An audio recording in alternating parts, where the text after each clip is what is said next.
मुअज़्ज़ज़ ख़वातीन हज़रात अस्सलाम वालेकुम। आप रेड लाइन न्यूज़ यूएसए देख रहे हैं और मैं हूं शफ़क़त हमीद संधू एडवोकेट। पाकिस्तान की सियासत में इस वक्त इस्लामाबाद के बल्दियाती इंतखाबात का मामला छाया हुआ है। ये बिल्कुल इस वक्त एक हॉट न्यूज़ है। इस्लामाबाद हाई कोर्ट ने जमाते इस्लामी और पाकिस्तान तहरीक इंसाफ की दरख्वास्तों के ऊपर फैसला सुनाते हुए 31 जनवरी का जो इलेक्शन कमीशन का अनाउंस करदा सबका जो शेड्यूल था इलेक्शन का, उसी पर अमल दरामद का हुक्म जारी किया। लेकिन उसके फ़ौरन बाद जो है वो जो बयानात आए हैं हुकूमत की तरफ से, और इलेक्शन कमीशन ने जो एक अपनी मीटिंग जो की है मेंबरान की, उसमें उन्होंने कोई इंदिया नहीं दिया, कोई प्रेस रिलीज जारी नहीं की, जिससे ये साफ जाहिर होता है कि इंतखाबात अभी भी नहीं होंगे। और इंतखाबात तो हम कहते आ रहे हैं कि अभी नहीं होंगे, चाहे वो पाकिस्तान के जो आम इंतखाबात हों, सूबाई असम्बलियों के इंतखाबात हों या बल्दियाती इंतखाबात कराची के हों या इस्लामाबाद के हों, ये अभी नहीं होंगे। क्योंकि हम इस वक्त जो मुल्क चला रहे हैं वो हम खुद से नहीं चला रहे हैं। हम एक बैरूनी एजेंडे पर जो है अमल दरामद के पाबंद हैं और दुआ है कि अल्लाह ताला हमारी जल्द इससे जान छुड़ाए। हमें रेगुलर सुनने वाले ये जानते हैं कि हम ये आपको जो रिकॉर्डिंग्स भेज रहे हैं, ये जो शूट कम करके आपको वीलॉग्स भेज रहे हैं, ये मिशिगन यूएसए से हम आपको भेज रहे हैं। यहाँ पर नाजरीन जो मौजूद कम्युनिटी है, पाकिस्तानी कम्युनिटी, वो बड़ा दर्द दिल रखती है पाकिस्तान के बारे में। बड़ी जो है वो दिल गिरफ्ता होते हैं जब लॉ एंड ऑर्डर की सिचुएशन जो है वो ज़ेर बहस आती है। रूल ऑफ लॉ देखते हैं जो लोग तरक्की याफ्ता ममालिक के अंदर रहते हैं, जैसे यहाँ अमेरिका में पाकिस्तानी मुकीम हैं, और उनकी ख्वाहिश होती है कि उनका मदरलैंड, उनका होमलैंड जो है वहाँ पर भी रूल ऑफ लॉ हो। गुज़िश्ता रोज़ हमारी मुलाकात थी कुछ डॉक्टर्स के साथ। डॉक्टर आसिम भट्टी उसमें मौजूद थे, डॉक्टर एजाज सैयद थे, हसन भट्टी भाई थे वहाँ पे मौजूद, उनकी फैमिलीज़ थी। गुफ्तगू जब भी पाकिस्तानी बैठते हैं तो पाकिस्तान की पॉलिटिक्स ही जो है वो मौज़ूए गुफ्तगू हुआ करती है। और उसमें आसिम भट्टी साहब ये जिक्र कर रहे थे कि स्पीकर पंजाब असम्बली के पास हमारा एक मामला है पीटीआई के इस्तीफ़ों का, तो उस पर अमल दरामद क्यों नहीं हो रहा। वो बड़े मुतफक्कर थे कि ये कैसे हो सकता है कि 127 लोग जो है वो एक ही पार्लियामेंट के एक ही सेशन के अंदर जो है वो अपने डिप्टी पार्लियामानी लीडर के ज़रिए से इस्तीफ़े पेश करें, अनाउंस करें, हाथ उठाएं, आवाज़ बुलंद वो अपना इस्तीफ़ा पेश कर दें, और उनमें से 11 या 9 या 10 इस्तीफ़े तो कबूल कर लिए जाएं, और बाकी के ऊपर जो है वो 8 महीने से जो है वो यानी उसको खींचा जा रहा हो कि उस पर बहाने साजी और बहानाबाजी का अमल जारी हो। ये कैसा कानून है? यानी वो समझ नहीं पा रहे थे कि how we run our country by this kind of rule of law and situation of law and order, कि पार्लियामेंट के अंदर यानी जो कानून साज इदारा है, जो कानून बनाता है, जहां पर कानून मार्ज़ वजूद में आता है, जहां पर 1956 का कानून बना, जहां पर 1973 का कानून दस्तूर आइन पास हुआ, वहीं पर अमल नहीं हो रहा, तो नीचे या आम लोगों तक कैसे कानून जो है वो पहुंचेगा, या कैसे अवाम का और पाकिस्तानियों का अपने मुल्क के कानून और आइन पर जो है वो भरोसा बनेगा। यानी मुतफक्कर होते हैं। तो मैं अब हंस रहा था क्योंकि since a long time we are in journalism, और हम तो ये सूरत देखते आए हैं, और जैसे ऑपरेशंस कर करके डॉक्टर्स मजबूत दिल के हो जाते हैं, इसी तरह हम इस तरह की सिचुएशंस और ख़बरों को रिपोर्ट कर करके हमारे दिल थोड़े से मजबूत हो जाते हैं। तो मैंने उनको एक लतीफ़ा जो है सुनाया, वो मैं नाज़रीन आपके साथ भी शेयर करता हूँ। मैंने उनको बताया कि एक जंगल का जो बादशाह था, शेर आमतौर पे जंगल का बादशाह होता है, तो जो नौजवान शेर थे कुछ, उन्होंने मिलके तो बादशाह को माजूल कर दिया, और और एक यंग जो लॉयन था, जो शेर था, उसको उन्होंने उसका बादशाह बना दिया। अब वो यंग था और उसकी जो थी दोस्ती यारी वो भी यंग लोगों के साथ थी, और एक बंदर भी उन दोस्तों में शामिल था। उसको भी मशीर बना लिया गया, उसको भी एक एजाजी ओहदा जो है वो दे दिया गया, और वो भी अपनी मनमर्जियां करने लग गया। तो वो शरारती बंदर था, वो जंगल के खरगोशों को बहुत तंग करता था। वो सुबह उठता, निकल जाता सैर पे, और जो कोई उसको खरगोश नजर आता वो उसे बुलाता। कानून ये नाफिज किया गया था, नया कानून वहां पे लागू किया था कि जंगल का कानून बड़ा बदनाम है, तो जंगल के कानून को हमने जो है उसमें रिफॉर्म्स करनी है। और रिफॉर्म्स ये की गई थी कि हर बड़े जानवर का जो कहना है वो छोटा जानवर नहीं टालेगा, वो उसकी बात मानेगा, पाबंद होगा। अब बंदर साहब जो है वो छोटे छोटे खरगोशों को देखते और उनके चपत रसीद करते, और जो कोई पूछता कि क्यों मारा है तो कहते भाई तुमने टोपी क्यों नहीं पहनी। अब खरगोश कहते कि हजूरे वाला जनाब मोहतरम बंदर साहब, हमारे तो इतने बड़े बड़े कान हैं और ये कानों पे टोपी हम नहीं पहन सकते। लेकिन वो एक से दूसरे खरगोश को चपत मारते थे, भाई टोपी क्यों नहीं पहनी। अब वो खरगोश सारे इकट्ठे हुए, उन्होंने अपने बड़ों के साथ ये मशवरा किया कि हम तो बड़े तंग हैं इस बंदर की शरारतों से, तो इससे कैसे जो है वो निजात मुमकिन है। तो मशवरा हुआ कि भाई शेर को जाके जो है नए बादशाह को हम शिकायत करते हैं। वो सारे चले गए, वो 127 थे। अब इस फिगर को आप कहीं और जो है वो मैच अपने कीजिएगा, तो वो 127 जो थे मुअज़्ज़ज़ खरगोश, वो चले गए। तो बादशाह ने उनकी बात सुन के तो उनसे कहा कि ठीक है जी, मैं आपको जो है वो बंदर को मना कर देते हैं। उन्होंने बंदर को बुला के कहा कि भाई इतनी बड़े पैमाने पर आपकी शिकायत आई है तो आप ये ना करें।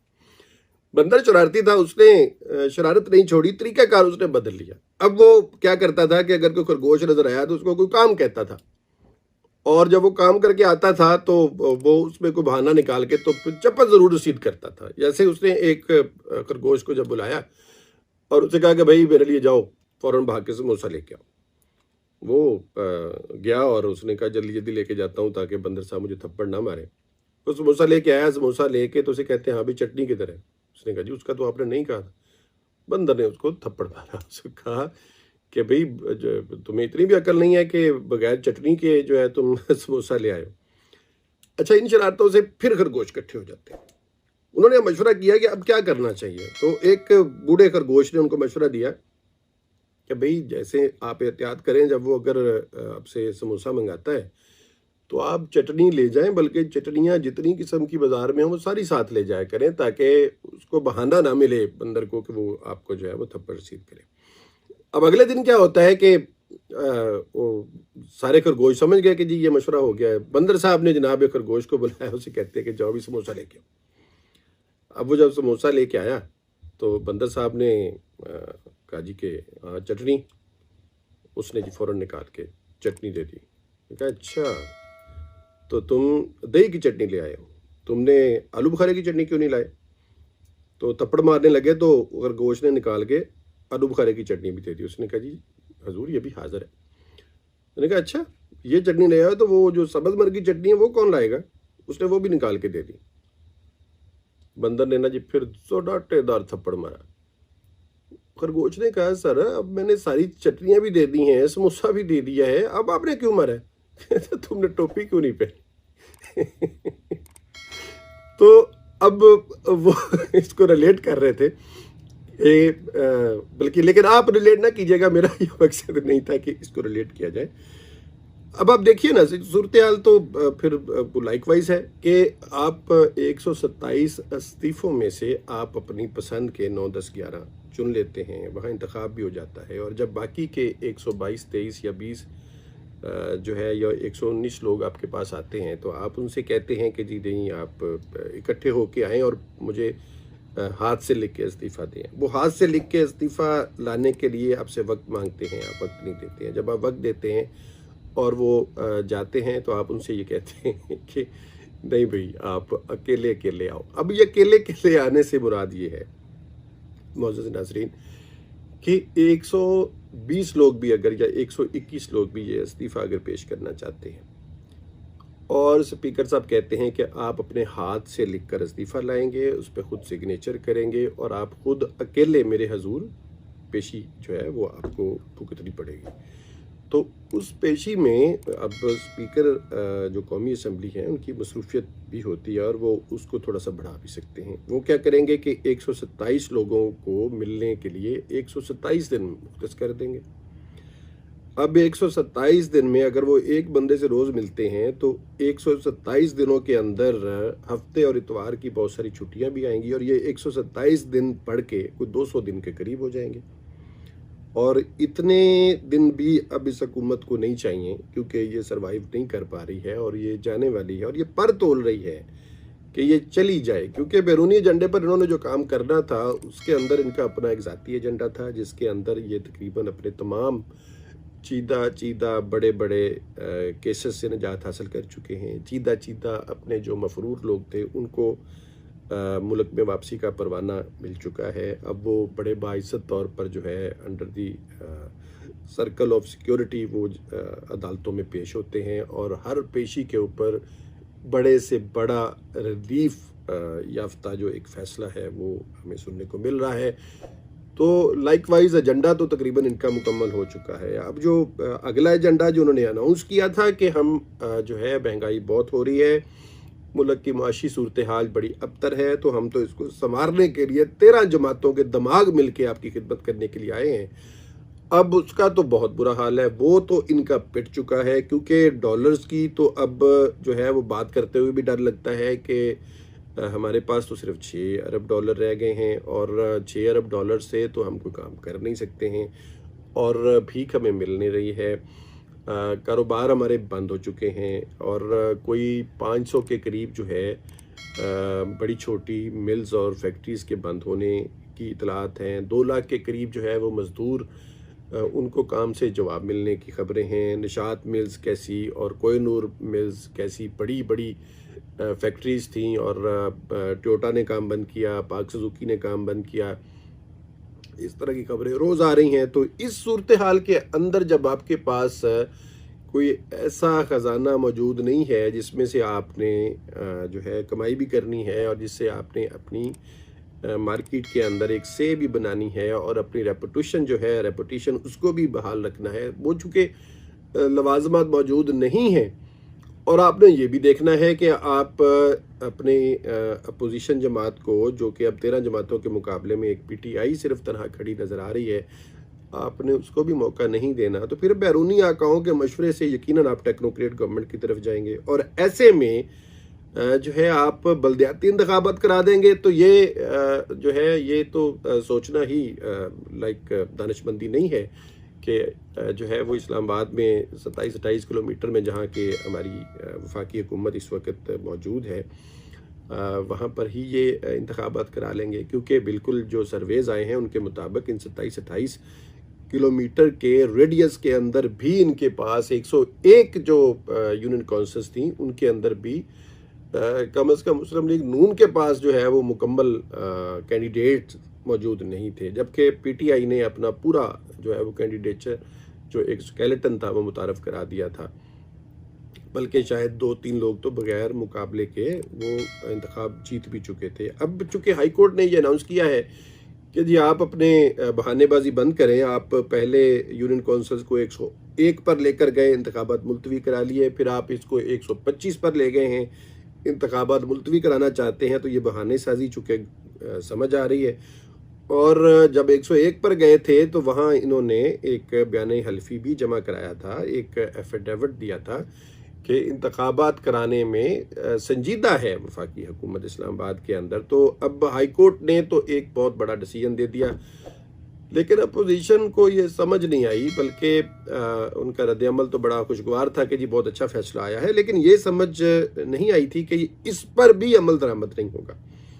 लेकिन वफाकी वज़ीर दाखिला का फौरी तौर पर ट्वीट आ गया था कि जनाब ये मुमकिन नहीं है, हमारी सार आंखों पर है अदालत का फ़ैसला, लेकिन हमारे दिल में नहीं है, हमारे दिमाग में नहीं है, क्योंकि हम अब ज़ाहिर है अब 30 तारीख को फ़ैसला दे रहे हैं कि 31 को इलेक्शन करा दें, तो ये मुमकिन नहीं है। फिर उसके बाद लोगों की नज़रें लग गई इलेक्शन कमीशन ऑफ पाकिस्तान के ऊपर कि वो यकीनन डिसोबे नहीं करेंगे और कंप्लाइंस होगा अदालती फ़ैसले का, हाई कोर्ट इस्लामाबाद का फ़ैसला है। लेकिन वहाँ पर जो इजलास हुआ इस ज़मन में उसके कोई प्रेस रिलीज़ नहीं दी गई और कोई इंतज़ामात भी ऐसे नज़र नहीं आ रहे कि इंतखाब होगा। जब ये वीडियो देख रहे होंगे आप तो वक्त थोड़ा आगे जा चुका होगा और हो सकता है उस वक्त आप ये देख रहे हो कि इंतखाब नहीं हो सका। इसमें बहाने साजी क्या हो सकती है? इसमें जो मुमकिन बहाने साजी है वो ये होगी कि जनाब वक्त कम था और उसमें इंतखाब जो है उसको अमली तौर पर अमली जामा पहनाना मुमकिन नहीं था। दूसरा ये हो सकता है कि इस फैसले के खिलाफ जो है वो अपील दायर की जाए। पहले हाई कोर्ट के अंदर आप रिवीजन में जा सकते हैं, फिर आपके पास सुप्रीम कोर्ट का जो है वो एक बहाना होगा और आप इसको मज़ीद कुछ माह तक तूल देने की कोशिश करेंगे। ये है जनाब इस वक्त का जो है वो सियासी मंजरनामा। मुल्की हालात अबसर से अबतर होते जा रहे हैं। मुआशी तौर पर जो है कौम बिल्कुल बदहाली का शिकार हो रही है और इस बदहाली को दूर करने की जो वाहिद जिम्मेदारी होती है वो गवर्नमेंट पर होती है। और गवर्नमेंट जो है वो इंतखाबात को जो है वो उलझाने के चक्कर में और उसको जो है वो तूल देने के चक्कर में और अपने केसेस को निपटाने के चक्कर में और हीलो बहानों के चक्कर में है। और दहशतगर्दी जो है वो हमारी सरहदों पर जो है वो बढ़ गई है। ऐसे में आपको जो आपके मुस्तकिल जो एक एनिमिटी आपकी होती है सरहदों पर, उनके भी सर उठाने का खदशा होता है।